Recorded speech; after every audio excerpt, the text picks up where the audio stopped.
ಸ್ನೇಹಿತರೆ, ಒಬ್ಬ ಮಹಿಳೆ ಇರ್ತಾಳೆ, ಅವಳಿಗೆ ಒಬ್ಬ ಗಂಡ ಇರ್ತಾನೆ. ಆದರೆ ಆ ಮಹಿಳೆಗೆ ಆ ಗಂಡ ಸಾಕಾಗ್ತಾ ಇರಲ್ಲ.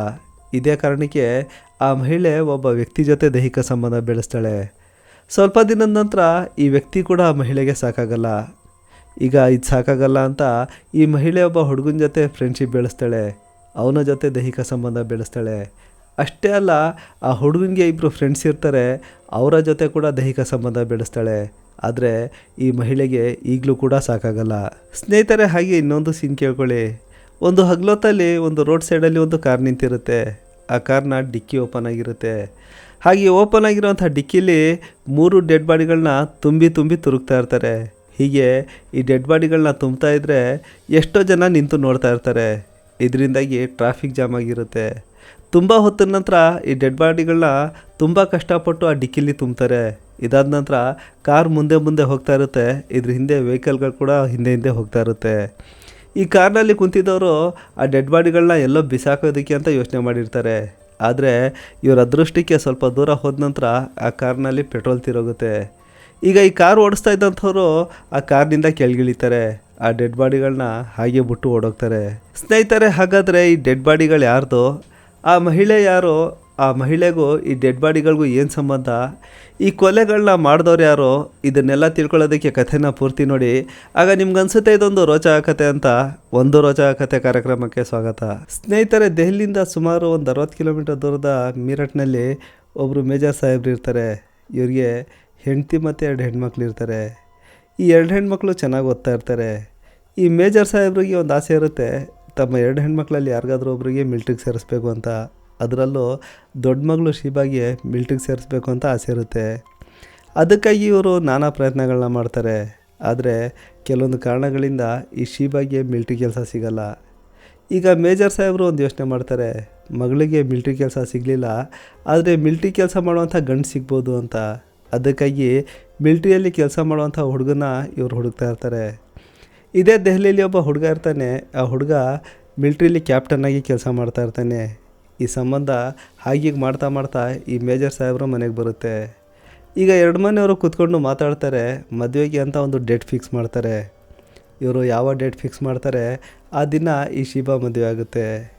ಈ ಶೀಬಾ ಮದುವೆ ಆದ ನಂತರ ಈ ಮೇಜರ್ ಸಾಹೇಬ್ರ ಹೆಂಡತಿ ದುಬೈನಲ್ಲಿ ಒಂದು ಗಾರ್ಮೆಂಟ್ಸ್ ಓಪನ್ ಮಾಡ್ತಾರೆ. ಇವರ ಅದೃಷ್ಟಕ್ಕೆ ಆ ಗಾರ್ಮೆಂಟ್ಸು ಸೂಪರ್ ಹಿಟ್ ಆಗಿಬಿಡುತ್ತೆ. ಈ ಗಾರ್ಮೆಂಟ್ಸು ಸೂಪರ್ ಹಿಟ್ ಆಗಿದ್ದನ್ನು ನೋಡಿ ಇವರೊಂದು ದುಬೈನಲ್ಲಿ ಬಟ್ಟೆ ಅಂಗಡಿ ಓಪನ್ ಮಾಡ್ತಾರೆ. ಬಟ್ಟೆ ಅಂಗಡಿ ಅಂದರೆ ನಾವು ನೀವು ನೋಡುವಂಥ ಚಿಕ್ಕ ಅಂಗಡಿ ಅಲ್ಲ, ಇದೊಂದು ತುಂಬ ದೊಡ್ಡ ಅಂಗಡಿ. ಇವರ ಅದೃಷ್ಟಕ್ಕೆ ಆ ಬಟ್ಟೆ ಅಂಗಡಿ ಕೂಡ ಸೂಪರ್ ಹಿಟ್ ಆಗಿಬಿಡುತ್ತೆ. ಈಗ ಬಿಸ್ನೆಸ್ ಎಲ್ಲ ದುಬೈಲಿರೋದ್ರಿಂದ ಈ ಮೇಜರ್ ಸಾಹೇಬ್ರ ಫ್ಯಾಮ್ಲಿ ದುಬೈಗೆ ಶಿಫ್ಟ್ ಆಗುತ್ತೆ. ಆದರೆ ಮೀರಟ್ಟಲ್ಲಿರುವಂಥ ಮನೆ ಹಾಗೆ ಇರುತ್ತೆ. ಇದೇ ಇನ್ನೊಂದು ಕಡೆ ಈ ಮದುವೆ ಆದಂಥ ಶೀಬಾ ಮೀರಟ್ನಿಂದ ಹೊರಟು ದೆಹಲಿಲಿ ಇವಳ ಗಂಡನ ಮನೆ ಇರುತ್ತೆ, ಆ ಮನೆಗೆ ಬಂದು ಸೆಟ್ಲಾಗಿರ್ತಾಳೆ. ಈಗ ಮದುವೆ ಆದ ಹೊಸದರಲ್ಲಿ ಸುಮಾರು ಒಂದು ವಾರ 10 ದಿನ ಇಲ್ಲಾಂದರೆ ಮ್ಯಾಕ್ಸಿಮಮ್ 1 ತಿಂಗಳು ಅಂತ ಅಂದ್ಕೊಳ್ಳಿ. ಈ ಶೀಬಾ ಗಂಡ ಇವಳ ಜೊತೆ ಕಾಲ ಕಳೀತಾನೆ. ಈ 1 ತಿಂಗಳು ಕಳೆದ ನಂತರ ಅವನು ತನ್ನ ಡ್ಯೂಟಿಗೆ ಹೊರಟೋಗ್ತಾನೆ. ಹೀಗೆ ಗಂಡ ಡ್ಯೂಟಿಗೆ ಹೋದ ನಂತರ ಈ ಶೀಬಾ ಮತ್ತೆ ಒಬ್ಬಂಟಿ ಆಗ್ತಾಳೆ. ಈಗ ಶೀಬಾ ಗಂಡನಿಗಾಗಿ ಕಾಯ್ತಾ ಇರ್ತಾಳೆ. ಮೊದಲು 1 ವಾರ ಕಳೆಯುತ್ತೆ, ಆನಂತರ 10 ದಿನ ಕಳೆಯುತ್ತೆ, ಆನಂತರ 1 ತಿಂಗಳು ಕಳೆಯುತ್ತೆ. ಗಂಡ ಮನೆಗೆ ವಾಪಸ್ ಬರೋದೇ ಇಲ್ಲ. ಈಗ ತಿಂಗಳು ಕೂಡ 1, 2, 3 ಅಂತ ಓಡ್ತಾ ಇರುತ್ತೆ. ಆದರೆ ಶೀಬಾ ಗಂಡ ಮನೆಗೆ ವಾಪಸ್ ಬರೋದೇ ಇಲ್ಲ. ಈಗ ಶೀಬಾಗೆ ಕೋಪ ಬಂದ್ಬಿಡುತ್ತೆ. ಶೀಬಾ ತನ್ನ ಗಂಡನಿಗೆ ಒಂದು ದಿನ ಫೋನ್ ಮಾಡ್ತಾಳೆ, ನೋಡು, ನಾನು ನಿನಗೆ ಮದುವೆ ಆಗಿದ್ದು ನನ್ನ ಜೊತೆ ಜೀವನ ಮಾಡಲಿ ಅಂತ. ನೀನು ನನಗೆ ಬಿಟ್ಬಿಟ್ಟು ಎಲ್ಲೋ ಹೋಗಿ ಕೂತ್ಕೊಂಡ್ರಾಗಲ್ಲ. ನೀನು ಏನೇ ಕೆಲಸ ಇದ್ದರೂ ಬಿಟ್ಬಿಟ್ಟು ನನ್ನ ಜೊತೆ ಬಂದು ಜೀವನ ಮಾಡು ಅಂತ ಹೇಳ್ತಾಳೆ. ಆದರೆ ಮಿಲ್ಟ್ರಿ ಕೆಲಸಕ್ಕೆ ಹೋದಂಥ ಯುವಕ ಇವಳು ಮಾತು ಕಟ್ಕೊಂಡು ವಾಪಸ್ ಬರೋಕ್ಕಾಗಲ್ಲ. ಅವನು ಯಾವುದೇ ಕಾರಣಕ್ಕೂ ಮನೆಗೆ ವಾಪಸ್ ಬರೋಕ್ಕಾಗಲ್ಲ ಅಂತ ಹೇಳ್ತಾನೆ. ಈಗ ಇದೇ ಮಾತಿಗೆ ಗಂಡ ಹೆಂಡ್ತಿರಲ್ಲಿ ಪ್ರತಿದಿನ ಜಗಳ ಆಗ್ತಾ ಇರುತ್ತೆ. ಇದೇ ಇನ್ನೊಂದು ಕಡೆ ದಿನಗಳು ಕೂಡ ಒಂದೊಂದಾಗಿ ಉರುಳ್ತಾ ಇರುತ್ತೆ. ಹೀಗೆ ಸುಮಾರು 2 ವರ್ಷ ಕಳೆದೋಗುತ್ತೆ. ಈ 2 ವರ್ಷದಲ್ಲಿ ಶೀಬಾ ತಂದೆ ಆ ಮೇಯರ್ ಸಾಹೇಬರು ಕೂಡ ತೀರೋಗ್ತಾರೆ. ಈಗ ಇಲ್ಲಿ ಮೇಯರ್ ಸಾಹೇಬರು ತೀರೋದ ನಂತರ ಈ ಗಂಡ ಹೆಂಡತಿ ಜಗಳ ಆಡೋದು ಮುಂದುವರೆದಿರುತ್ತೆ. ಅದಕ್ಕಾಗಿ ಈ 2 ಮನೆಯವರು ಕೂತ್ಕೊಂಡು ಒಂದು ದಿನ ನಿರ್ಧಾರ ಮಾಡ್ತಾರೆ. ಈಗ ಇಲ್ಲಿ ಶೀಬಾ ತನ್ನ ಗಂಡನಿಗೆ ಬಿಟ್ಟಿರಲ್ಲ ಅಂತ ಹೇಳ್ತಾ ಇದ್ದಾಳೆ. ಅದೇ ಅವಳ ಗಂಡ ನಾನು ಡ್ಯೂಟಿ ಬಿಟ್ಟು ಮನೆಗೆ ವಾಪಸ್ ಬರೋಲ್ಲ ಅಂತ ಹೇಳ್ತಾ ಇದ್ದಾನೆ. ಈ ಸಮಸ್ಯೆಗೆ ಪರಿಹಾರನೇ ಇಲ್ಲ, ಒಂದು ಕೆಲಸ ಮಾಡಿ ನೀವಿಬ್ಬರು ಡೈವರ್ಸ್ ಮಾಡ್ಕೊಬಿಡಿ ಅಂತ 2 ಮನೆಯವರು ಹೇಳ್ತಾರೆ. ಅದಕ್ಕೆ ಅವರಿಬ್ಬರು ಕೂಡ ಒಪ್ಕೋತಾರೆ. ಈಗ ಇವರಿಬ್ಬರು ಸೇರಿ ಕೋರ್ಟ್ನಲ್ಲಿ ಡೈವರ್ಸ್ಗಾಗಿ ಅರ್ಜಿ ಸಲ್ಲಿಸ್ತಾರೆ. ಈ ಶೀಬಾ ಇವಾಗ ಗಂಡನ ಮನೆ ಬಿಟ್ಟು ಮೀರಟ್ನಲ್ಲಿದ್ದಂಥ ತನ್ನ ಮನೆಗೆ ವಾಪಸ್ ಬರ್ತಾಳೆ. ಹೀಗೆ ಬಂದಂಥವಳು ಕಾಲೇಜ್ಗೂ ಕೂಡ ಸೇರ್ಕೋತಾಳೆ. ಈಗ ಒಂದು ಕಡೆ ಕೇಸ್ ನಡೀತಾ ಇರುತ್ತೆ, ಇನ್ನೊಂದು ಕಡೆ ಶೀಬಾ ಕಾಲೇಜ್ಗೆ ಹೋಗೋದು ಬರೋದು ಮಾಡ್ತಾ ಇರ್ತಾಳೆ. ಹೀಗೆ ಶೀಬಾ ಕಾಲೇಜ್ಗೆ ಹೋಗುವಾಗ ಬರುವಾಗ ಒಂದಿನ ಒಬ್ಬ ವ್ಯಕ್ತಿಯ ಪರಿಚಯ ಆಗುತ್ತೆ. ಈ ವ್ಯಕ್ತಿ ಮಾಂಸದ ವ್ಯಾಪಾರ ಮಾಡ್ತಾ ಇರ್ತಾನೆ. ಮಾಂಸದ ವ್ಯಾಪಾರ ಅಂದರೆ ಬೀದಿಲಿ ಮಾರುವಂಥ ಮಾಂಸದ ವ್ಯಾಪಾರ ಅಲ್ಲ. ಇವನು ನಮ್ಮ ದೇಶದ ಮಾಂಸವನ್ನು ಬೇರೆ ಬೇರೆ ದೇಶಗಳಿಗೆ ಎಕ್ಸ್ಪೋರ್ಟ್ ಮಾಡ್ತಾ ಇರ್ತಾನೆ. ಇವನಿಗೆ ಎಷ್ಟು ಸಂಪಾದನೆ ಇರುತ್ತೆ ಅಂದರೆ ಕೇವಲ ಒಂದು ಅಂದಾಜಿಂದ ತಿಳ್ಕೊಳ್ಳಿ, 1 kg ಮಾಂಸ ನಮ್ಮ ದೇಶದಲ್ಲಿ 500 ರೂಪಾಯಿ ಇದ್ದರೆ ಇವನು ಅದೇ ಮಾಂಸವನ್ನು ಬೇರೆ ದೇಶಗಳಿಗೆ 2000 ರೂಪಾಯಿಗೆ ಮಾರ್ತಾ ಇರ್ತಾನೆ. ಇವನು ತುಂಬ ದೊಡ್ಡ ಕೋಟ್ಯಾಧಿಪತಿ, ಇವನು ಒಬ್ಬ ತುಂಬ ದೊಡ್ಡ ಶ್ರೀಮಂತ. ಇವನ ಹೆಸರು ಇಜ್ಲಾಲ್ ಅಂತ. ಈ ಇಜ್ಲಾಲ್ ಪರಿಚಯ ಆದ ನಂತರ ಇವರಿಬ್ಬರಲ್ಲಿ ಮೊದಲು ಪರಿಚಯ ಆಗಿರುತ್ತೆ, ಬರ್ತಾ ಬರ್ತಾ ಪ್ರೀತಿಯಾಗಿರುತ್ತೆ. ಒಂದು ದಿನ ಶೀಬಾ ಇಜ್ಲಾಲ್ ಜೊತೆ ತನ್ನ ಮೊದಲನೇ ಮದುವೆ ಡೈವರ್ಸ್ಗಾಗಿ ಕೋರ್ಟಲ್ಲಿರುವಂಥ ವಿಷಯವನ್ನು ಹೇಳ್ಕೊತಾಳೆ. ಈಗ ಇಜ್ಲಾಲ್ ಕೋರ್ಟ್ಗೆ ಓಡಾಡ್ತಾನೆ.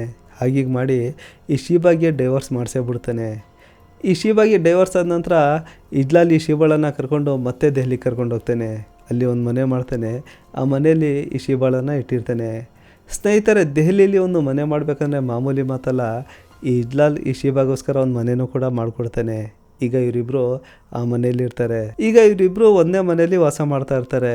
ಇವರಿಬ್ಬರ ನಡುವೆ ದೈಹಿಕ ಸಂಬಂಧ ಕೂಡ ಇರುತ್ತೆ. ಈಗ ಶೀಬಾಗೆ ಹೇಳೋರು ಇಲ್ಲ, ಕೇಳೋರು ಇಲ್ಲ. ಗಂಡ ಡೈವರ್ಸ್ ಮಾಡಿರ್ತಾನೆ. ತಾಯಿ ಮನೆಯವರು ದುಬೈಗೆ ಹೋಗಿ ಸೆಟ್ಲ್ ಆಗಿಬಿಟ್ಟಿರ್ತಾರೆ. ಇವರಿಬ್ಬರ ನಡುವೆ ದೈಹಿಕ ಸಂಬಂಧ ಇದ್ದರೂ ಕೂಡ ಇವರಿಬ್ಬರು ಮದುವೆ ಆಗಿರಲ್ಲ. ಈಗ ಹೀಗೆ ಸ್ವಲ್ಪ ದಿನ ದೈಹಿಕ ಸಂಬಂಧ ಮುಂದುವರಿಸ್ತಾ ಸ್ವಲ್ಪ ದಿನ ಕಳೀತಾರೆ. ಈ ಇಜ್ಲಾಲ್ ಎಷ್ಟು ದಿನ ಅಂತ ತನ್ನ ಬಿಸ್ನೆಸ್ ಬಿಟ್ಟು ಕುತ್ಕೊಳ್ಳೋಕ್ಕಾಗುತ್ತೆ. ಸ್ವಲ್ಪ ದಿನದ ನಂತರ ಅವನು ಬಿಸ್ನೆಸ್ ನೋಡ್ಕೊಳ್ಳೋದಕ್ಕೆ ಅಂತ ಮನೆ ಬಿಟ್ಟು ಹೊರಡ್ತಾನೆ. ಈಗ ಶೀಬಾ ಕೂಡ ಮನೇಲಿದ್ದು ಏನು ಮಾಡಬೇಕು ಅಂತ ಕಾಲೇಜ್ಗೆ ಹೋಗೋದಕ್ಕೆ ಶುರು ಮಾಡ್ತಾಳೆ. ಹೀಗೆ ಶೀಬಾ ಕಾಲೇಜ್ಗೆ ಹೋಗುವಾಗ ಬರುವಾಗ ಅಲ್ಲಿ ಸುರೇಶ್ ಅಂತ ಒಬ್ಬ ಹುಡುಗ ಇರ್ತಾನೆ. ಅವನ ಜೊತೆ ಫ್ರೆಂಡ್ಶಿಪ್ ಶುರು ಮಾಡ್ತಾಳೆ. ಇವರ ಫ್ರೆಂಡ್ಶಿಪ್ ಎಷ್ಟೊಂದು ಗಾಢವಾಗಿರುತ್ತೆ ಅಂದರೆ ಸ್ವಲ್ಪ ದಿನದಲ್ಲೇ ಇವರ ಫ್ರೆಂಡ್ಶಿಪ್ ಹೋಗಿ ದೈಹಿಕ ಸಂಬಂಧಕ್ಕೆ ತಿರುಕೊಳ್ಳುತ್ತೆ. ಈಗ ಇವರಿಬ್ಬರು ದೈಹಿಕ ಸಂಬಂಧವನ್ನು ಕಂಟಿನ್ಯೂ ಮಾಡ್ತಾ ಬರ್ತಾರೆ. ಸ್ವಲ್ಪ ದಿನ ಹೀಗೆ ಮುಂದುವರಿಯುತ್ತೆ. ಆನಂತರ ಸುರೇಶ್ಗೆ ಇಬ್ಬರು ಫ್ರೆಂಡ್ಸ್ ಇರ್ತಾರೆ. ಅವ್ರ ಜೊತೆ ಈ ಶೀಬಾ ಫ್ರೆಂಡ್ಶಿಪ್ ಶುರು ಮಾಡ್ತಾಳೆ. ಆನಂತರ ಅವ್ರ ಜೊತೆ ಕೂಡ ದೈಹಿಕ ಸಂಬಂಧ ಶುರು ಮಾಡ್ತಾಳೆ. ಈಗ ಶೀಬಾ ಒಂದೇ ಟೈಮಲ್ಲಿ 4 ಜನರ ಜೊತೆ ದೈಹಿಕ ಸಂಬಂಧದಲ್ಲಿರ್ತಾಳೆ. ಆದರೆ ಇಲ್ಲಿ ವಿಶೇಷ ಏನಂದರೆ ಇವಳು 4 ಜನರ ಜೊತೆ ದೈಹಿಕ ಸಂಬಂಧದಲ್ಲಿದ್ದರೂ ಕೂಡ ಒಬ್ರಿಗೊಬ್ರಿಗೆ ಗೊತ್ತಿರಲ್ಲ. ಆ ಥರ ಶೀಬಾ ಮೇಂಟೈನ್ ಮಾಡ್ತಾ ಬರ್ತಾಳೆ. ಹೀಗೆ ತುಂಬ ದಿನ ಕಳೆಯುತ್ತೆ. ಆದರೆ ಈ 4 ಜನರ ಜೊತೆ ರಿಲೇಷನ್ಶಿಪ್ ಇರೋದು ಅಕ್ಕಪಕ್ಕದ ಜನ ಮಾತಾಡ್ಕೊಳ್ಳೋದಕ್ಕೆ ಶುರು ಮಾಡ್ತಾರೆ. ಈ ವಿಷಯ ಹಾಗೀಗೆ ಬರ್ತಾ ಬರ್ತಾ ಶೀಬಾ ಕಿವಿಗೂ ಕೂಡ ಬಿದ್ದುಬಿಡುತ್ತೆ. ಈಗ ಶೀಬಾ ಏನು ಯೋಚನೆ ಮಾಡ್ತಾಳೆ ಅಂದರೆ, ಈ ವಿಷಯ ಇವತ್ತು ನನಗೆ ಗೊತ್ತಾಗಿದೆ, ನಾಳೆ ದಿನ ಇಜ್ಲಾಲ್ಗೂ ಗೊತ್ತಾಗುತ್ತೆ. ಈ ಇಜ್ಲಾಲ್ಗೆ ಈ ಮಾತು ಗೊತ್ತಾಗ್ಬಿಟ್ರೆ ಇಜ್ಲಾಲ್ ನನಗೆ ದೂರ ಮಾಡಿಬಿಡ್ತಾನೆ. ಈ 3 ಜನ ಭಿಕಾರಿಗಳು ಇವರಿದ್ದರೆಷ್ಟು ಹೋದ್ರೆಷ್ಟು ಅಂತ. ಈಗ ಇದಕ್ಕಾಗಿ ಈ ಶೀಬಾ ಒಂದು ಐಡಿಯಾ ಮಾಡ್ತಾಳೆ. ಹೀಗೆ ಒಂದು ಸಲ ಇಜ್ಲಾಲ್ಗೆ ಬಿಸ್ನೆಸ್ಸಿಂದ ಫ್ರೀ ಆಗುತ್ತೆ. 1-2 ದಿನ ಶೀಬಾ ಜೊತೆ ಕಾಲ ಕಳೆಯೋಣ ಅಂತ ಶೀಬಾ ಮನೆಗೆ ಬರ್ತಾನೆ. ಹೀಗೆ 1-2 ದಿನ ಕಾಲ ಕಳೀತಾನೆ. ಒಂದು ಸಲ ಇಜ್ಲಾಲ್ ಒಳ್ಳೆ ಮೂಡಲ್ಲಿರ್ತಾನೆ. ಆಗ ಶೀಬಾ ತನ್ನ ವರ್ಷೆ ಶುರು ಮಾಡ್ತಾಳೆ. ನಾನು ಕಾಲೇಜ್ಗೆ ಹೋಗುವಾಗ ಬರುವಾಗ 3 ಹುಡುಗರು ನನಗೆ ಫಾಲೋ ಮಾಡ್ತಾರೆ, ನನಗೆ ಚುಡಾಯಿಸ್ತಾರೆ ಅಂತ ಹೇಳ್ತಾಳೆ. ಆಗ ಇಜ್ಲಾಲ್ ನಾನು ಅವ್ರಿಗೆ ಬುದ್ಧಿ ಹೇಳ್ತೀನಿ, ನಾನು ಅವ್ರಿಗೆ ನೋಡ್ಕೋತೀನಿ ಬಿಡು ಅಂತ ಸುಮ್ಮನಾಗ್ಬಿಡ್ತಾನೆ. ಈ ಶೀಬಾ ಏನೇನೋ ಯೋಚನೆ ಮಾಡಿರ್ತಾಳೆ. ಆದರೆ ಇವನು ಬರೀ ಬುದ್ಧಿ ಹೇಳ್ತೀನಿ ಅಂತ ಸುಮ್ಮನಾಗ್ಬಿಟ್ನಲ್ಲ, ಇಷ್ಟು ಸಾಕಾಗಲ್ಲ ಅಂತ ಶೀಬಾ ಬೇರೆ ಇನ್ನೊಂದು ಯೋಚನೆ ಮಾಡ್ತಾಳೆ. ಹೀಗೆ ಮತ್ತೆ ಸ್ವಲ್ಪ ದಿನ ಕಳೆಯುತ್ತೆ. ಇಜ್ಲಾಲ್ ಮತ್ತೆ ಶೀಬಾ ಮನೆಗೆ ಬರ್ತಾನೆ. ಶೀಬಾ ಮತ್ತೆ ತನ್ನ ಆಟ ಶುರು ಮಾಡ್ತಾಳೆ. ನಾನೊಂದು ದಿನ ಸ್ನಾನ ಮಾಡ್ತಾಯಿದ್ದೆ. ಆ 3 ಹುಡುಗರಲ್ಲಿ ಯಾರೊಬ್ಬ ಬಂದು ನಾನು ಸ್ನಾನ ಮಾಡುವಂಥ ಫೋಟೋಗಳನ್ನ ತೊಗೊಂಡೋಗಿದ್ದಾರೆ, ಇನ್ಸ್ಟಾಗ್ರಾಮಲ್ಲಿ ಅಪ್ಲೋಡ್ ಮಾಡ್ತೀವಿ ಅಂತ ಹೆದರಿಸ್ತಾ ಇದ್ದಾರೆ. ನೋಡು, ನೀನು ಬುದ್ಧಿ ಹೇಳ್ತೀನಿ ಅವ್ರಿಗೆ ಹೆದರಿಸ್ತೀನಿ ಅಂತ ಹೇಳ್ದವನು ನೀನೇನೂ ಮಾಡಲಿಲ್ಲ, ಅವ್ರು ಎಷ್ಟೊಂದು ಹೆಚ್ಕೊಂಡಿದ್ದಾರೆ ಅಂತ ಹೇಳ್ತಾಳೆ. ಇಜ್ಲಾಲ್ಗೆ ಇವಾಗ ಕೋಪ ಬರುತ್ತೆ. ನೋಡು, ನಾನು ಸುಮ್ಮನಿದ್ದಕ್ಕೆ ಅವರು ನಿನ್ನ ಬಾತ್ರೂಮ್ವರೆಗೆ ಬಂದಿದ್ದಾರೆ, ನಿನ್ನ ಫೋಟೋಗಳನ್ನ ತೆಗ್ಸಿದ್ದಾರೆ, ನಾನು ಅವ್ರಿಗೆ ಸರಿಯಾದ ಬುದ್ಧಿ ಕಲಿಸ್ತೀನಿ, ಇನ್ನು ಮುಂದೆ ಅವ್ರು ನಿನ್ನ ತಂಟೆಗೆ ಬರಲ್ಲ ಅಂತ ಇಜ್ಲಾಲ್ ಹೇಳ್ತಾನೆ. ಈಗ ಶೀಬಾ ಕೂಡ ಖುಷಿ ಆಗ್ತಾಳೆ, ಇಲ್ಲ ಇವನು ಏನಾದರೂ ಒಂದು ಮಾಡೇ ಮಾಡ್ತಾನೆ ಅಂತ. ಅದರಂತೆ ಇಜ್ಲಾಲ್ ಏನು ಮಾಡ್ತಾನೆ, ಇವನಿಗೆ ದೆಹಲಿಯಲ್ಲಿ ಒಂದು ಗೋಡನ್ ಇರುತ್ತೆ. ಆ ಗೋಡನ್ಗೆ ಈ 3 ಹುಡುಗರನ್ನ ಕರೆಸ್ಕೊತಾನೆ. ಆ ಗೋಡನಲ್ಲಿ ಮೊದಲೇ ಇಜ್ಲಾಲ್ನ ಕಡೆಯವರು 12 ಜನ ಇರ್ತಾರೆ. ಈ 3 ಹುಡುಗರು ಬರ್ತಾರೆ. ಮೊದಲು ಈ 3 ಹುಡುಗರಿಗೆ ಚೆನ್ನಾಗಿ ಕುಡಿಸ್ತಾರೆ. ಆ 12 ಜನ ಕೂಡ ಕುಡಿತಾರೆ. ಹೀಗೆ ತುಂಬ ಹೊತ್ತು ಕುಡಿತಾರೆ. ಈ 3 ಹುಡುಗರಿಗೆ ತುಂಬ ನಶೆ ಏರ್ಬಿಟ್ಟಿರುತ್ತೆ. ಈಗ ಇವರು ಸ್ಟೀಲ್ ಪೈಪ್ಗಳನ್ನ ತೆಗಿತಾರೆ. ಸುಮಾರು ಒಂದು ಆಟೋ ತುಂಬ ಆ ಸ್ಟೀಲ್ ಪೈಪ್ಗಳನ್ನ ತಂದಿರ್ತಾರೆ. ಒಂದೊಂದು ಪೈಪ್ ಸುಮಾರು 4 ಅಡಿ ಅಷ್ಟಿರುತ್ತೆ. ಈ 3 ಜನರಿಗೆ 12 ಜನ ಹೊಡೆಯೋದಕ್ಕೆ ಶುರು ಮಾಡ್ತಾರೆ. ಅವ್ರು ಎಷ್ಟೊಂದು ಹೊಡಿತಾರೆ ಅಂದರೆ ಈ ಹುಡುಗರಿಗೆ ಮೊದಲೇ ಜ್ಞಾನ ಇರಲ್ಲ, ಆ 3 ಹುಡುಗರು ಜ್ಞಾನ ತಪ್ಪಿ ಬಿದ್ದೋಗ್ತಾರೆ. ಹೀಗೆ ಆ 3 ಹುಡುಗರು ಜ್ಞಾನ ತಪ್ಪಿ ಬಿದ್ದಿರ್ತಾರೆ. ಅಷ್ಟೊತ್ತಿಗೆ ಇದ್ಲಾಲ್ ಅಲ್ಲಿಗೆ ಬರ್ತಾನೆ. ಆ ಇದ್ಲಾಲ್ ಕೂಡ ಆ ಸ್ಟೀಲ್ ಪೈಪ್ಗಳನ್ನ ತೊಗೊಂಡು ಆ 3 ಹುಡುಗರಿಗೆ ಹೊಡಿತಾನೆ. ಅವನಿಗೆ ಮನಸ್ಸಿಗೆ ಸಾಕಾಗಲ್ಲ. ಅವನು ತನ್ನ ಜೇಬಿಂದ ಪಿಸ್ತೂಲ್ ತೆಗಿತಾನೆ, ಆ 3 ಹುಡುಗರಿಗೆ ಫೈರ್ ಮಾಡ್ತಾನೆ. ಇಷ್ಟೆಲ್ಲ ಮಾಡಿದರೂ ಕೂಡ ಆ ಹುಡುಗರಿಗೆ ಇನ್ನೂ ಜೀವ ಇರುತ್ತೆ. ಸ್ನೇಹಿತರೆ, ನೀವು ಫಿಲಮಲ್ಲಿ ನೋಡಿರ್ಬೋದು, ಶೂಟ್ ಮಾಡಿದ ತಕ್ಷಣ ಸತ್ತೋಗ್ತಾರೆ. ಆದರೆ ರಿಯಲ್ ಲೈಫಲ್ಲಿ ಶೂಟ್ ಮಾಡಿದ ತಕ್ಷಣ ಸಾಯಲ್ಲ, ಇನ್ನೂ ತುಂಬ ಹೊತ್ತು ಜೀವ ಇರುತ್ತೆ. ಅದೇ ಥರ ಈ ಹುಡುಗರಿಗೆ ಇನ್ನೂ ಜೀವ ಇರುತ್ತೆ. ಇದ್ಲಾಲೀಗ ಅಲ್ಲಿ ಒಂದು ಕತ್ತಿ ಇರುತ್ತೆ, ಆ ಕತ್ತಿ ಕೂಡ ತಗೊಂಡು ಈ 3 ಹುಡುಗರ ಮೇಲೆ ಬೇಕಾಬಿಟ್ಟು ಬೀಸ್ತಾನೆ. ಈ ಇಜ್ಲಾಲ್ ಕೂಡ ತುಂಬ ಹೊತ್ತು ಕೂತ್ಕೊಂಡು ಕುಡಿತಾನೆ. ಹೀಗೆ ಸ್ವಲ್ಪ ಹೊತ್ತಿನ ನಂತರ ಈ ಇಜ್ಲಾಲ್ಗೆ ಮತ್ತು ಅಲ್ಲಿದ್ದಂಥ 12 ಜನರಿಗೆ ಬರ್ತಾ ನಿಶಾ ಜಾಸ್ತಿ ಆಗಿಬಿಡುತ್ತೆ. ಆದರೂ ಕೂಡ ಅವ್ರು ಕುಡಿಯೋದನ್ನು ಹಾಗೆ ಮುಂದುವರಿಸ್ತಾರೆ. ಇವ್ರು ಹೀಗೆ ಕುಡಿತಾನೆ ಇರ್ತಾರೆ. ಆ ಗೋಡನ್ ಮಧ್ಯಭಾಗದಲ್ಲಿ ಆ 3 ಹುಡುಗರ ಬಾಡಿಗಳು ಬಿದ್ದಿರುತ್ತೆ. ಇವ್ರಿಗೆ ಇದರಿಂದಾಗಿ ಡಿಸ್ಟರ್ಬ್ ಆಗ್ತಾ ಇರುತ್ತೆ. ಅದಕ್ಕಾಗಿ ಅವ್ರು ಏನು ಮಾಡ್ತಾರೆ, ಈ 3 ಬಾಡಿಗಳನ್ನ ಎಳ್ಕೊಂಡು ಬಂದು ಆ ಗೋಡನ್ಗೆ ಒಂದು ಬಾಗಿಲಿರುತ್ತೆ, ಆ ಬಾಗಿಲ ಹತ್ರ ಬಿಟ್ಬಿಡ್ತಾರೆ. ಮತ್ತೆ ಅವರು ಕುಡಿಯೋದಕ್ಕೆ ಹೋಗಿ ಕೂತ್ಕೋತಾರೆ. ಈಗ ಒಂದು ಕಡೆ ಈ 13 ಜನ ಕೂತ್ಕೊಂಡು ಕುಡಿತಾ ಇರ್ತಾರೆ, ಇನ್ನೊಂದು ಕಡೆ ಈ 3 ಬಾಡಿಗಳು ಬಿದ್ದಿರುತ್ತೆ. ಇಷ್ಟೊತ್ತಿಗೆ ಆ ಹುಡುಗರು ಆಲ್ಮೋಸ್ಟ್ ಸತ್ತೋಗಿರ್ತಾರೆ. ಈಗ 3 ಬಾಡಿಗಳಿಂದ ರಕ್ತ ಹರಿಯೋದಕ್ಕೆ ಶುರುವಾಗುತ್ತೆ. ಆ ರಕ್ತ ಹರಿತಾ ರಸ್ತೆವರೆಗೆ ಹರ್ಕೊಂಡೋಗಿರುತ್ತೆ. ರಸ್ತೆಯಲ್ಲಿ ಓಡಾಡ್ತಾ ಇದ್ದಂಥ ಜನ ಇದನ್ನು ತುಂಬ ವಿಚಿತ್ರವಾಗಿ ನೋಡ್ತಾ ಇರ್ತಾರೆ. ಈ ಥರ ಜನ ನಿಂತು ನೋಡ್ತಾ ಇರೋದನ್ನು ಅಲ್ಲೊಬ್ಬ ವಾಚ್ಮೆನ್ ಇರ್ತಾನೆ. ಅವ್ನು ಬಂದು ಇದ್ಲಾಲ್ಗೆ ಹೇಳ್ತಾನೆ, ಅಲ್ಲಿ ಜನ ನಿಂತು ಎಲ್ಲ ನೋಡ್ತಾ ಇದ್ದಾರೆ ಅಂತ. ಈಗ ಇದ್ಲಾಲ್ಗೆ ಸ್ವಲ್ಪ ಪ್ರಜ್ಞೆ ಬರುತ್ತೆ. ಅವನು ಅಲ್ಲಿದ್ದಂಥ 12 ಜನರಿಗೆ ಒಂದು ಇನ್ಸ್ಟ್ರಕ್ಷನ್ ಕೊಡ್ತಾನೆ. ಈಗ 12 ಜನರಲ್ಲಿ ಸ್ವಲ್ಪ ಜನ ಹೋಗ್ತಾರೆ. ಅಲ್ಲಿ ಒಂದು ಕಾರ್ ನಿಂತಿರುತ್ತೆ. ಆ ಕಾರನ್ನು ತಂದು ರೋಡ್ ಸೈಡಲ್ಲಿ ನಿಲ್ಲಿಸ್ತಾರೆ. ಆ ಕಾರ್ನ ಡಿಕ್ಕಿ ಓಪನ್ ಮಾಡ್ತಾರೆ. ಇನ್ನು ಬಾಕಿ ಉಳಿದಂಥ ಸ್ವಲ್ಪ ಜನ ಅಲ್ಲಿದ್ದಂಥ ಡೆಡ್ ಬಾಡಿಗಳನ್ನ ಒಂದೊಂದಾಗಿ ಎತ್ಕೊಂಡು ಬಂದು ಆ ಕಾರ್ನ ಡಿಕ್ಕಿಲಿ ತುಂಬೋದಕ್ಕೆ ಶುರು ಮಾಡ್ತಾರೆ. ಹೀಗೆ ಇವರು ಆ ಡಿಕ್ಕಿಲಿ ಆ ಡೆಡ್ ಬಾಡಿಗಳನ್ನ ತುಂಬ್ತಾಯಿದ್ರೆ ಆ ರಸ್ತೆಯಲ್ಲಿ ಓಡಾಡ್ತಾ ಇದ್ದಂಥ ಜನ ಅದನ್ನು ನೋಡ್ತಾ ನಿಂತ್ಕೋತಾರೆ. ಎಷ್ಟೋ ವೆಹಿಕಲ್ಗಳು ಹಾಗೆ ನಿಂತ್ಕೊಬಿಡುತ್ತೆ. ಇದನ್ನು ನೋಡ್ತಾ ಅಲ್ಲಿ ಟ್ರಾಫಿಕ್ ಜಾಮ್ ಆಗಿಬಿಡುತ್ತೆ. ಸ್ನೇಹಿತರೆ, ಈ ಥರದ ದೃಶ್ಯವನ್ನು ನೀವು ನಿಜ ಜೀವನದಲ್ಲಿ ನೋಡೋಕ್ಕಾಗೋದೇ ಇಲ್ಲ ಅಂತ ಅಂದ್ಕೊಳ್ಳಿ. ಹೀಗೆ ಇವರು ಈ 3 ಡೆಡ್ ಬಾಡಿಗಳನ್ನ ಆ ಕಾರ್ನ ಡಿಕ್ಕಿಲಿ ತುಂಬ್ತಾರೆ. ಆನಂತರ ಇವರ ಪ್ಲ್ಯಾನಿಂಗ್ ಏನಿರುತ್ತೆ ಅಂದರೆ, ಅಲ್ಲಿ ಯಾವ್ದಾದ್ರು ಒಂದು ನದಿ ಸಿಗ್ಬೋದು, ಯಾವ್ದಾದ್ರು ಒಂದು ಕೆರೆ ಸಿಗ್ಬೋದು, ಅದರಲ್ಲಿ ಇದನ್ನು ಡಂಪ್ ಮಾಡಿಬಿಡೋಣ ಅಂತ. ಈಗ ಸರಿ, ಈ ಡೆಡ್ ಬಾಡಿಗಳನ್ನ ಕಾರ್ನ ಡಿಕ್ಕಿಲಿ ತುಂಬಾಯಿತು. ಈಗ ಕಾರು ಮುಂದೆ ಹೋಗೋದಕ್ಕೆ ಶುರುವಾಗುತ್ತೆ. ಯಾವಾಗ ಈ ಕಾರ್ ಮುಂದೆ ಮೂವ್ ಆಗುತ್ತೆ, ಇದ್ರ ಹಿಂದೆ ನಿಂತಿದ್ದಂಥ ಒಂದೊಂದು ವೆಹಿಕಲ್ಗಳು ಕೂಡ ನಿಧಾನವಾಗಿ ಇದ್ರ ಹಿಂದಿಂದ ಮೂವ್ ಆಗ್ತಾ ಇರುತ್ತೆ. ಹೀಗೆ ಸ್ವಲ್ಪ ದೂರ ಈ ಕಾರ್ ಹೋಗ್ತಾ ಇರುತ್ತೆ. ಹೋಗ್ತಾ ಒಂದು ಸಿಗ್ನಲ್ ಬರುತ್ತೆ. ಇಷ್ಟೊತ್ತಿಗೆ ಇವರ ಅದೃಷ್ಟ ಕೆಟ್ಟೋಗಿರುತ್ತೆ. ಕಾರ್ನ ಪೆಟ್ರೋಲ್ ತೀರೋಗುತ್ತೆ. ಈ ಕಾರ್ನಲ್ಲಿ ಕುಂತಿದ್ದಂಥವ್ರು ಏನು ಮಾಡೋಕ್ಕಾಗಲ್ಲ, ಆಗಿದ್ದಾಗಲಿ ಮುಂದೆ ನೋಡ್ಕೊಳ್ಳೋಣ ಅಂತ ಆ ಕಾರನ್ನು, ಆ ಡೆಡ್ ಬಾಡಿಗಳನ್ನ ಹಾಗೆ ಬಿಟ್ಟು ಅಲ್ಲಿಂದ ಓಡೋಗ್ತಾರೆ. ಈಗ ಸಿಗ್ನಲ್ನಲ್ಲಿ ಆ 3 ಡೆಡ್ ಬಾಡಿಗಳನ್ನ ತುಂಬ್ಕೊಂಡು ನಿಂತಿದ್ದಂಥ ಕಾರು ಹಾಗೆ ನಿಂತಿರುತ್ತೆ. ಈಗ ಅಲ್ಲಿ ಓಡಾಡ್ತಾ ಇರೋವಂಥ ಪೊಲೀಸರು ಈ ಟ್ರಾಫಿಕ್ಗೆ ತೊಂದರೆ ಕೊಡ್ತಾ ಇರೋವಂಥ ಕಾರು ಯಾರ್ದು ಅಂತ ಬಂದು ನೋಡ್ತಾರೆ. ಡ್ರೈವಿಂಗ್ ಸೀಟಲ್ಲಿ ಯಾರೂ ಕುಂತಿರಲ್ಲ. ಆ ಕಾರ್ನ ಎಲ್ಲ ಚೆಕ್ ಮಾಡ್ತಾರೆ. ಹೀಗೆ ಚೆಕ್ ಮಾಡಿದಾಗ ಆ ಕಾರ್ನಲ್ಲಿ 3 ಡೆಡ್ ಬಾಡಿಗಳು ಸಿಗುತ್ತೆ. ಕಾರು ಯಾರ ಹೆಸರಲ್ಲಿದೆ ಅಂತ ಫಸ್ಟು ಚೆಕ್ ಮಾಡ್ತಾರೆ. ಆ ಕಾರು ಇಜ್ಲಾಲ್ ಹೆಸರಲ್ಲಿರುತ್ತೆ. ಈಗ ಪೊಲೀಸರು ಮೊದಲು ಇಜ್ಲಾಲನ್ನು ಹುಡುಕ್ತಾರೆ. ಇಜ್ಲಾಲ್ ಅವಸ್ಕೊಂಡಿರ್ತಾನೆ. ಇಜ್ಲಾಲನ್ನು ಅರೆಸ್ಟ್ ಮಾಡಿ ಕರ್ಕೊಂಡು ಬರ್ತಾರೆ. ಮೊದಲು ಇಜ್ಲಾಲ್ 12 ಜನರ ಹೆಸರು ಹೇಳ್ತಾನೆ. ಆ 12 ಜನರನ್ನು ಕೂಡ ಅರೆಸ್ಟ್ ಮಾಡ್ತಾರೆ. ಈಗ ಇಜ್ಲಾಲ್ಗೆ ವಿಚಾರಣೆ ಮುಂದುವರಿಯುತ್ತೆ. ಯಾವ ಕಾರಣಕ್ಕೆ ಇದೆಲ್ಲ ಮಾಡಿದ್ರಿ ಅಂತ ಕೇಳ್ತಾರೆ. ಆಗ ಇಜ್ಲಾಲ್ ಹೇಳ್ತಾನೆ, ನನಗೂ ಈ 3 ಹುಡುಗರಿಗೆ ಏನೂ ದ್ವೇಷ ಇಲ್ಲ.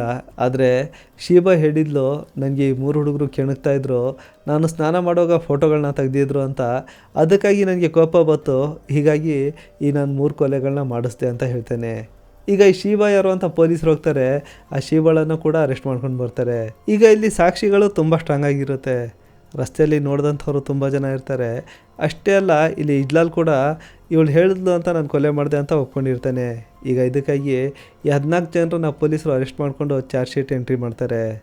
ಸ್ನೇಹಿತರೆ, ನಾನು ನಿಮಗೆ ಆವಾಗ ಹೇಳ್ತಾ ಇರ್ತೀನಿ, ನಮ್ಮ ದೇಶದ ಕಾನೂನು ತುಂಬ ವೀಕ್ ಅಂತ. ಯಾಕೆಂದರೆ ನೋಡಿ, 2008ರಲ್ಲಿ ಈ ಘಟನೆ ನಡೆಯುತ್ತೆ. 2010ರಲ್ಲಿ ಈ ಶೀಬಾಗೆ ಬೇಲ್ ಸಿಕ್ಬಿಡುತ್ತೆ.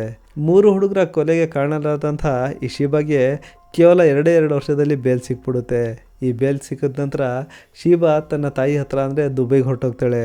ಇಜ್ಲಾಲ್ ಕೂಡ ಬಿಸ್ನೆಸ್ ಮೇಲೆ ಬೇರೆ ದೇಶಗಳಿಗೆ ಹೋಗ್ತಾ ಇರ್ತಾನೆ. ಮತ್ತೆ ಇಂಡಿಯಾಗೆ ವಾಪಸ್ ಬರ್ತಾ ಇರ್ತಾನೆ.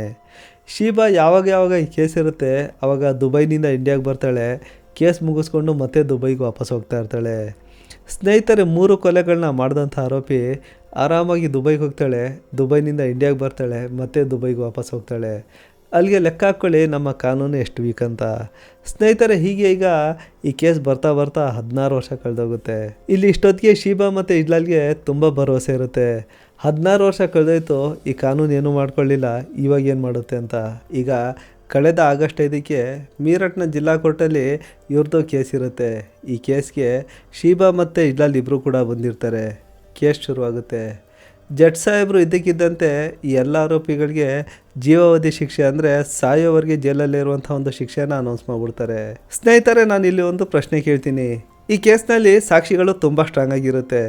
ಇವರು ಡೆಡ್ ಬಾಡಿಗಳನ್ನ ಕಾರಲ್ಲಿ ತುಂಬುವಾಗ 100 ಜನ ನಿಂತು ನೋಡಿರ್ತಾರೆ. ಅಷ್ಟೇ ಅಲ್ಲ, ವಿಚಾರಣೆ ಟೈಮಲ್ಲಿ ಇಜ್ಲಾಲ್ ಬಾರಿ ಹೇಳಿರ್ತಾನೆ, ನನಗೂ ಆ ಹುಡುಗರಿಗೆ ಯಾವುದೇ ದ್ವೇಷ ಇಲ್ಲ, ಶೀಬಾ ಹೇಳಿದ್ಲು ಅದಕ್ಕೆ ನಾನು ಆ ಹುಡುಗರ ಕೊಲೆ ಮಾಡಿದೆ ಅಂತ. ಸಾಕ್ಷಿಗಳು ಇಷ್ಟು ಸ್ಟ್ರಾಂಗ್ ಆಗಿದ್ದರೂ ಕೂಡ ಈ ಕೇಸ್ 16 ವರ್ಷ ಯಾಕೆ ನಡೀತು ಅಂತ ನನಗೆ ಈಗಲೂ ಕೂಡ ಗೊತ್ತಾಗ್ತಾಯಿಲ್ಲ. ಸ್ನೇಹಿತರೆ, ಸಣ್ಣ ಪುಟ್ಟ ಕಾರಣಕ್ಕೆಲ್ಲ ಕೋರ್ಟ್ಗೆ ಹೋಗ್ತಾರೆ, ಅದು ಒಂದು ಕೇಸಾಗಿ ಅಲ್ಲಿ ಎಂಟ್ರಿ ಆಗುತ್ತೆ. ಇಂಥ ಸಣ್ಣ ಕಾರಣಕ್ಕೆ ಕೋರ್ಟ್ನ ಟೈಮ್ ವೇಸ್ಟ್ ಆಗುತ್ತೆ. ಈ ಕೇಸ್ನಲ್ಲಿ ಸರಿಯಾದ ಟೈಮಲ್ಲಿ ಸರಿಯಾದ ವಿಚಾರಣೆ ನಡೆದು ಸರಿಯಾದ ತೀರ್ಪು ಕೊಡ್ತಾಯಿದ್ರೆ ಈ ಘಟನೆ ನಡೆದಂಥ ಕೇವಲ 2-3 ತಿಂಗಳಲ್ಲಿ ಈ ಎಲ್ಲ ಆರೋಪಿಗಳಿಗೆ ಜೀವಾವಧಿ ಶಿಕ್ಷೆ ಕೊಡ್ಬೋದಿತ್ತು. ಆದರೆ ಸಾಕ್ಷಿಗಳು ಇಷ್ಟು ಸ್ಟ್ರಾಂಗ್ ಆಗಿದ್ದರೂ ಕೂಡ ಈ ತೀರ್ಪನ್ನು ಕೊಡೋದಕ್ಕೆ ನಮ್ಮ ಸರ್ಕಾರ, ನಮ್ಮ ಕಾನೂನು 16 ವರ್ಷ ತಗೊಳ್ಳುತ್ತೆ. ಸರಿ, ಈಗ ನಮ್ಮ ಕತೆಗೆ ವಾಪಸ್ ಬರೋಣ. ಜಡ್ಜ್ ಸಾಹೇಬರು ಯಾವಾಗ ಈ ಆರೋಪಿಗಳಿಗೆ ಶಿಕ್ಷೆ ಅನೌನ್ಸ್ ಮಾಡ್ತಾರೆ, ಪೊಲೀಸರು ಅಲ್ಲೇ ಇದ್ದಂಥ ಕೆಲವೊಂದು ಆರೋಪಿಗಳನ್ನ ಅರೆಸ್ಟ್ ಮಾಡ್ತಾರೆ. ಇನ್ನು ಬಾಕಿ ಉಳಿದಂಥ ಆರೋಪಿಗಳನ್ನ ಹುಡುಕ್ತಾ ಹೋದಾಗ ಅದರಲ್ಲಿ ಇಬ್ಬರು ಸತ್ತೋಗಿರ್ತಾರೆ. ಸ್ನೇಹಿತರೆ, 16 ವರ್ಷ ಅಂದರೆ ಇದು ತುಂಬ ಒಂದು ದೊಡ್ಡ ಲಾಂಗ್ ಟೈಮ್ ಆಗಿರುತ್ತೆ. ಈ 16 ವರ್ಷದಲ್ಲಿ ಎಷ್ಟೋ ಜನ ಸತ್ತಿರ್ತಾರೆ, ಎಷ್ಟೋ ಜನ ಬದುಕಿರ್ತಾರೆ. ಅಂಥದ್ರಲ್ಲಿ ಇಬ್ಬರು ಸತ್ತರೆ ಏನು ವಿಶೇಷ ಅಲ್ಲ. ಈಗ ಪೊಲೀಸರು ಬಾಕಿ ಉಳಿದಂಥ ಎಲ್ಲ ಆರೋಪಿಗಳನ್ನ ದೆಹಲಿಯ ಸೆಂಟ್ರಲ್ ಜೈಲಲ್ಲಿ ಇಟ್ಟಿರ್ತಾರೆ. ಈಗ ಈ ಆರೋಪಿಗಳಿಗೆ ಮೀಡಿಯಾದವರು ಹೋಗಿ ಪ್ರಶ್ನೆ ಮಾಡಿದ್ರೆ ಈ ಆರೋಪಿಗಳು ಏನು ಹೇಳ್ತಾರೆ ಅಂದರೆ, ಅವರು ಈ ಕೇಸನ್ನು ಹೈಕೋರ್ಟಲ್ಲಿ ಪ್ರಶ್ನೆ ಮಾಡ್ತೀವಿ, ಅಂದರೆ ಹೈಕೋರ್ಟ್ಗೆ ತೊಗೊಂಡೋಗ್ತೀವಿ ಅಂತ ಹೇಳ್ತಾ ಇದ್ದಾರೆ. ನನ್ನ ಪ್ರಕಾರ ಅವರು ಈ ಕೇಸನ್ನು ಹೈಕೋರ್ಟ್ಗೆ ತೊಗೊಂಡೋದ್ರೂ ಕೂಡ ಈ ಕೇಸ್ನಲ್ಲಿ ಸಾಕ್ಷಿಗಳು ತುಂಬ ಸ್ಟ್ರಾಂಗ್ ಆಗಿದೆ. ಇಲ್ಲಿ ಕೇಸ್ ತುಂಬ ವರ್ಷಗಳು ನಡೆಯುತ್ತೆ. ಆನಂತರ ಅಲ್ಲೂ ಕೂಡ ಇವ್ರಿಗೆ ಜೀವಾವಧಿ ಶಿಕ್ಷೆ ಆಗೋದು ಗ್ಯಾರಂಟಿ. ಅವರು ಹೈಕೋರ್ಟ್ಗೆ ಹೋಗೋದ್ರಿಂದ ಏನೂ ಪ್ರಯೋಜನ ಇಲ್ಲ. ಸ್ನೇಹಿತರೆ, ಇಲ್ಲಿ ಸ್ವಲ್ಪ ಯೋಚನೆ ಮಾಡಿ ನೋಡಿ. ಶೀಬಾ ತಂದೆ ಕರ್ನಲ್ ಸಾಹೇಬರು, ಎಷ್ಟು ದೊಡ್ಡ ಮನೆತನ, ಇಷ್ಟು ಸಾಕಾಗಲ್ಲ ಅಂತ ಇವಳು ಗಂಡ ಮಿಲ್ಟ್ರಿಲಿ ಕ್ಯಾಪ್ಟನ್ ಆಗಿರ್ತಾನೆ. ಸಮಾಜದಲ್ಲಿ ಎಷ್ಟು ಗೌರವ ಇರುತ್ತೆ, ಎಷ್ಟೊಂದು ಸುಂದರವಾದಂಥ ಜೀವನ ಮಾಡ್ಬೋದಿತ್ತು. ಬೇಡ, ಈ ಶೀಬಾ ಕತೆ ಬೇಡ. ಇಜ್ಲಾಲ್ ನೋಡಿ, ಇಜ್ಲಾಲ್ ಕೋಟಿ ಸಂಪಾದನೆ ಮಾಡ್ತಾಯಿದ್ದ, ಎಷ್ಟೊಂದು ಆರಾಮಾಗಿ ಜೀವನ ಮಾಡ್ಬೋದಿತ್ತು, ಎಷ್ಟೊಂದು ರಿಚ್ ಆದಂಥ ಜೀವನ ಮಾಡ್ಬೋದಿತ್ತು. ಇವರಿಬ್ಬರು ಅನೈತಿಕ ಸಂಬಂಧದ ಬಲೆಗೆ ಬೀಳ್ತಾರೆ, ಮಾಡಬಾರ್ದಂಥ ಕ್ರೈಮನ್ನು ಮಾಡ್ತಾರೆ. ಈಗ ಇವರು ಇಡೀ ಜೀವನ ಜೈಲಲ್ಲಿ ಕಳಿಬೇಕು. ಸ್ನೇಹಿತರೆ, ಈ ಕಥೆನ ಮುಗಿಸೋದಕ್ಕಿಂತ ಮೊದಲು ನಾನೊಂದು ಸಣ್ಣ ರಿಕ್ವೆಸ್ಟ್ ಮಾಡ್ತೀನಿ. ಸ್ನೇಹಿತರೆ, ನಾನು ನಿಮಗೋಸ್ಕರ ತುಂಬ ಹುಡುಕಿ, ತುಂಬ ರಿಸರ್ಚ್ ಮಾಡಿ ಸುಮಾರು ಟ್ವಿಸ್ಟ್ಗಳಿರುವಂಥ ಕಥೆಗಳನ್ನ ತರೋದಕ್ಕೆ ಪ್ರಯತ್ನ ಪಡ್ತೀನಿ. ಆದರೆ ಕೆಲವೊಂದು ಸಲ ನಿಮಗೆ ಕಥೆಗಳು ಇಷ್ಟ ಆಗದೆ ಇರ್ಬೋದು. ಸ್ನೇಹಿತರೆ, ನಿಮಗೆ ಯಾವಾಗ ಕಥೆ ಇಷ್ಟ ಆಗಲ್ಲ ದಯವಿಟ್ಟು ಬೇಜಾರು ಮಾಡ್ಕೋಬೇಡಿ, ನನಗೆ ಇನ್ನೊಂದು ಚಾನ್ಸ್ ಕೊಡಿ. ಆ ಚಾನ್ಸ್ನಲ್ಲಿ ನಾನು ನಿಮಗೆ ಒಳ್ಳೆ ಕಥೆ ಕೊಡೋದಕ್ಕೆ ಗ್ಯಾರಂಟಿ ಪ್ರಯತ್ನ ಪಡ್ತೀನಿ. ಸ್ನೇಹಿತರೆ, ನಾನು ಈ ಮಾತನ್ನು ಯಾಕೆ ಹೇಳ್ತಾ ಇದ್ದೀನಿ ಅಂದರೆ, ಒಳ್ಳೊಳ್ಳೆ ಸೂಪರ್ ಸ್ಟಾರ್ಗಳು 100 ಕೋಟಿ ಸುರಿದು ಫಿಲಮ್ ಮಾಡ್ತಾರೆ. ಆದರೆ ಅಂಥ ಫಿಲಮ್ಗಳು ಎಷ್ಟೋ ಸಲ ಫೇಲ್ ಆಗಿಬಿಡುತ್ತೆ. ಅಂಥದ್ರಲ್ಲಿ ನಾನೊಬ್ಬ ಸಾಮಾನ್ಯ ಮನುಷ್ಯ, ನನ್ನಿಂದ ಕೂಡ ತಪ್ಪಾಗ್ಬೋದು. ಅದಕ್ಕಾಗಿ ನಾನೊಂದು ಚಾನ್ಸ್ ಕೇಳ್ಕೊತೀನಿ. ಆ ಚಾನ್ಸ್ನಲ್ಲಿ ನಾನು ನಿಮಗೆ ಒಳ್ಳೆ ಕಥೆ ಕೊಡ್ತೀನಿ. ಸ್ನೇಹಿತರೆ, ಹಾಗಾದರೆ ಇವತ್ತಿನ ಕಥೆ ಇಲ್ಲಿಗೆ ಮುಗಿಸೋಣ. ನಮ್ಮ ಕಥೆ ನಿಮಗೆ ಇಷ್ಟ ಆದರೆ ಒಂದು ಲೈಕ್ ಮಾಡಿ, ಹೊಸಬರಾದರೆ ಸಬ್ಸ್ಕ್ರೈಬ್ ಮಾಡಿ. ಹಾಗೆ ಈ ವಿಡಿಯೋನ ಫೇಸ್ಬುಕ್ಕಲ್ಲಿ ನೋಡ್ತಾ ಇದ್ದರೆ ಒಂದು ಲೈಕ್ ಮಾಡಿ, ಚಾನಲನ್ನು ಫಾಲೋ ಮಾಡಿ. ನಮಸ್ಕಾರ.